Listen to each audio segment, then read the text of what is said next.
What's up, guys? How's it going? It is Matt. So today is going to be part 2 of Red Dawn. So here comes the actual invasion of Red Dawn. So how can we deal with this? So if you guys remember from yesterday's videos, I gave you the idea of the types of groups that you'd probably fall into and some ideas of what you could do to prepare for it. So now we're going to get into the actual situation. If it ever happened, hopefully it never happens, but if it ever happened, this is probably how it would go down. The initial attacks. How would America get attacked? Well, we're a superpower, and any threats that are going to attack us have to be combined superpowers or superpowers themselves. So that means more than likely the attacks are going to be a couple ways. It is either going to start off with some sort of EMP strike, which is, you guys could look it up, but pretty much it's detonating a nuclear device in the atmosphere, which disables all of our communications. There's actually an electromagnetic pulse that goes out of these. The first thing they're going to want to do is take out our communications, which is either going to be through an EMP strike. It might be internet stuff, might be a hack. I don't know how many times have like New York City gone down or something like that because someone hacked the grid.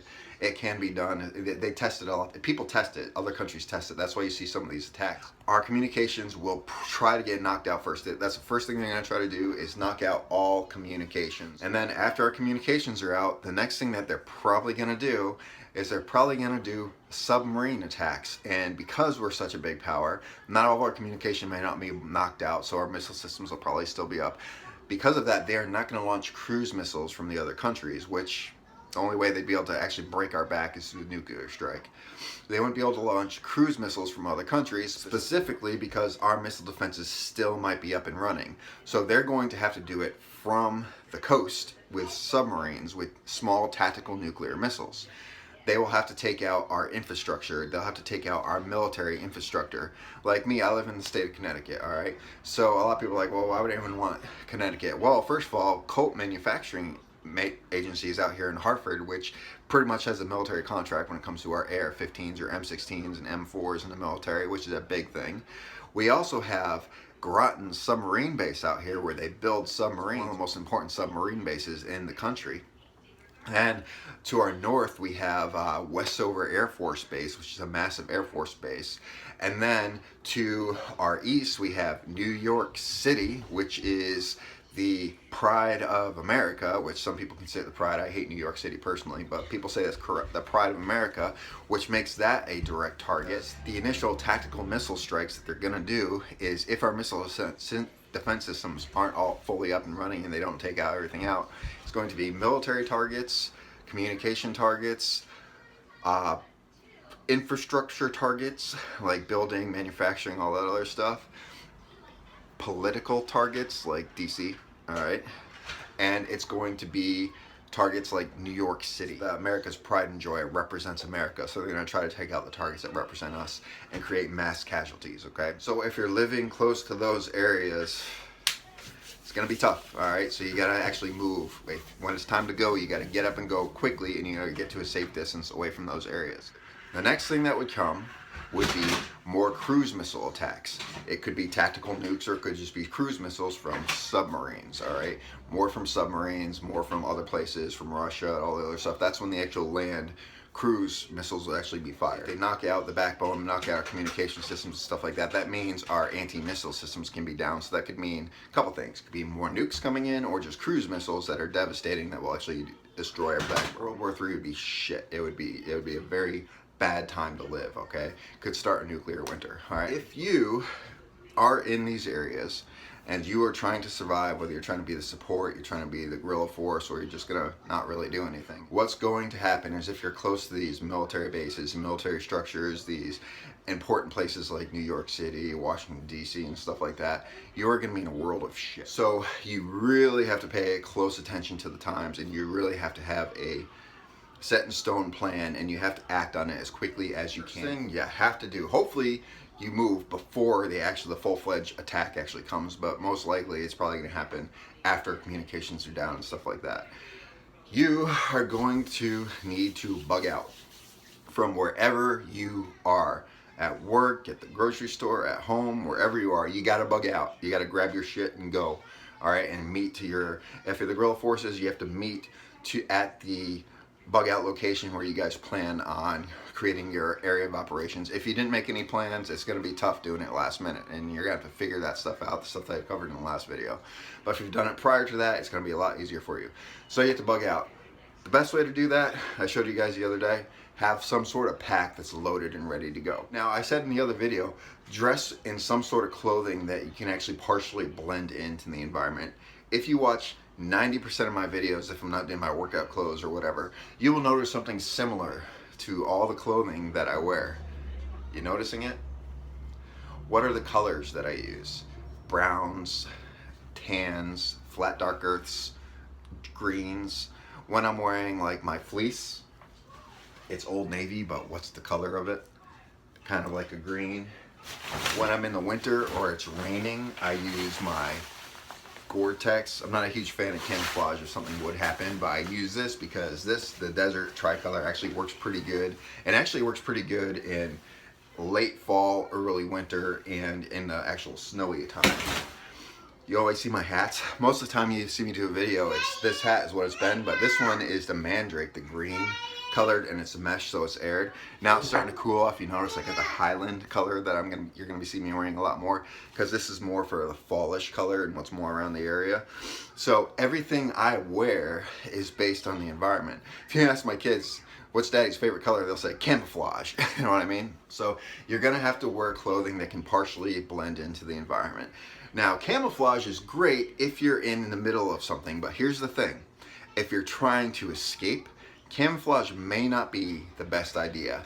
The reasons behind that is because occupational forces, from experience, I was part of an occupational force, are looking for military-aged males dressed in military attire, carrying firearms, carrying packs, and stuff like that. That's the things that we're looking for. So in the actual bug out, if you're wearing colors that are similar to the environment, they can partially blend into the environment, you won't stand out as much as if you were trying to run and you're wearing a full body camouflage suit with a pack and a flak jacket on and stuff like that. So the attack comes, or it's about to come, time to bug out. So if you are part of the guerrilla forces, you're gonna have to get out as quickly as you possibly can. Now, a lot of people think they're automatically just gonna start attacking the occupational forces that are coming in. Bad idea. When an occupational force is moving in, personal experience being part of an occupational force, we're in war mode, okay? We're not in defensive mode, we're in war mode, which means we're taking targets and engaging anything that looks like a threat until we move on and we get to the objectives and clear the objectives.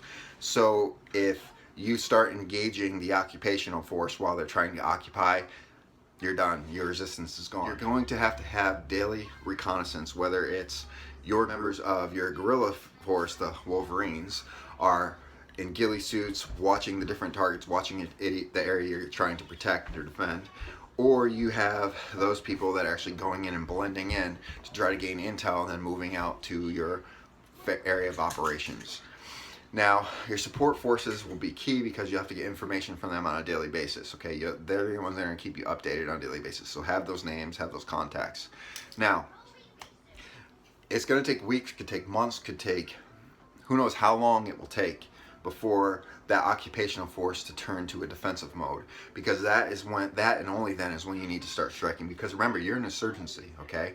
You are not a full-fledged military force, military backing and armor and tanks and air support and stuff like that. You're a guerrilla force, okay? Which means you need to blend in, you need to be quick, you have to be in quick and out even quicker, okay? You hit quick and go, all right? That's what you have to do. So the targets that you're gonna want to hit, this is after you've been observing all the troops' movements, you know where all their fobs are, where their communications is, where their supply is, the gas stations they're going to. You got to know where every single one of their movements. So you have to have that in mind. It could take weeks to gather all that information, months to gather that information. So once you have that information, then and only then can you start striking. And what you're going to want to strike is not hard targets. You can't take, it's not like the Wolverines when they go up against tanks and freaking armored vehicles and crap like that. You're going to have to go for support lines. You have to break their back and support and supply, which means fuel, ammunition, firearms, maintenance. You have to break their back when it comes to that. You have to know where those areas are. If they go to a specific gas station for their diesel or whatever gas they're using, take out that gas station. If they start moving to another one, take out that gas station. If they start doing checkpoints and they're not hard duty crazy checkpoints, well, I'm talking like armored checkpoints. If they're doing small checkpoints with small vehicles and stuff like that, and just various checkpoints to check people, you can hit those ones, okay? Don't hit the big ones that have armored forces and all the other stuff. Hit them quickly and get out quickly. Now, after you hit these forces, you don't want to stick around, okay? You don't want to stick around because they're going to have some sort of QRF or support. So grab what you have to, if that's ammunition, stuff like that, belt feds, whatever it is, grab what you can and bring it back to the fob as quickly as you possibly can. Get out of the kill zone, okay? Get out of there as quickly as possible. You don't want to go against the big targets, like I said. You don't want to go against the big targets because you're such a small force that I don't care what the movies say, you are not going to survive. You have to hit small targets, you have to support lines, you have to hit all that other stuff. IEDs, you have to figure it out. You have to have someone that knows something about demolitions. You have to set these up in the areas that are heavily traveled by the occupational force. You have to be able to set stuff up. IEDs are terrifying, okay? IEDs are 100% terrifying. You know, every time I'd be on a patrol in Iraq, wherever I was in Iraq, nothing scares you more than simply walking on your patrol. Because you're constantly watching for cover, and you can take sniper fire, take machine gun fire, which we took many times, but your eyes are always on the ground, constantly looking on the ground nonstop.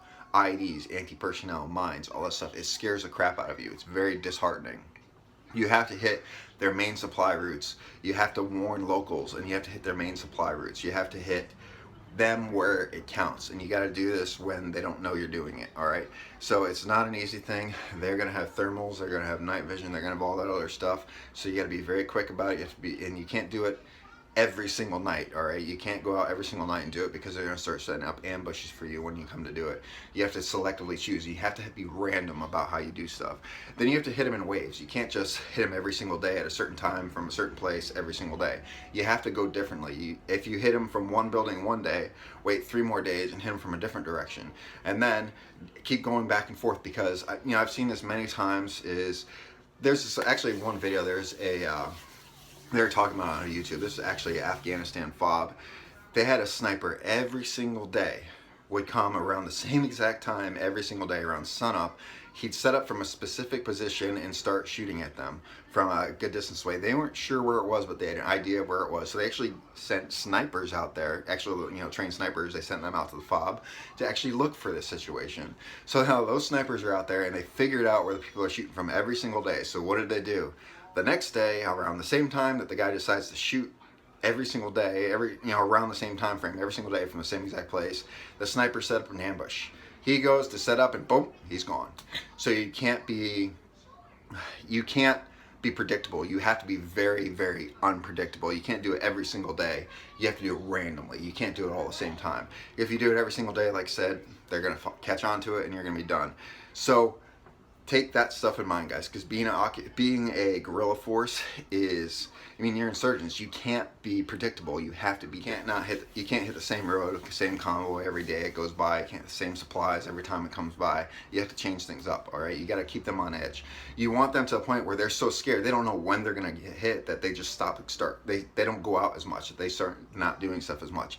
You still want to focus mainly on their supply lines and the support lines, their ammunition, their beans and ammunition. You want to focus on that stuff all the time, because you're breaking their back and you're breaking their heart and you're destroying them. Focus on that stuff and keep going and keep going and keep going strong. Don't give up. Keep going strong. Keep yourself entertained. You could be doing this for years at a time. So you have to have a good support. You have to have good supplies. You have to be able to move from position to position, because eventually they're going to find where your position is and you're going to have to move to another position. So you have to have multiple positions where you can actually go and live and survive. And sometimes, it might even be helpful. You can't go back to the same position all the time. You got to swap it up every now and then. Anyway, guys, I hope you like this video. Like, share, subscribe. Guys, remember, guys, it's our responsibility to take care of each other and protect each other.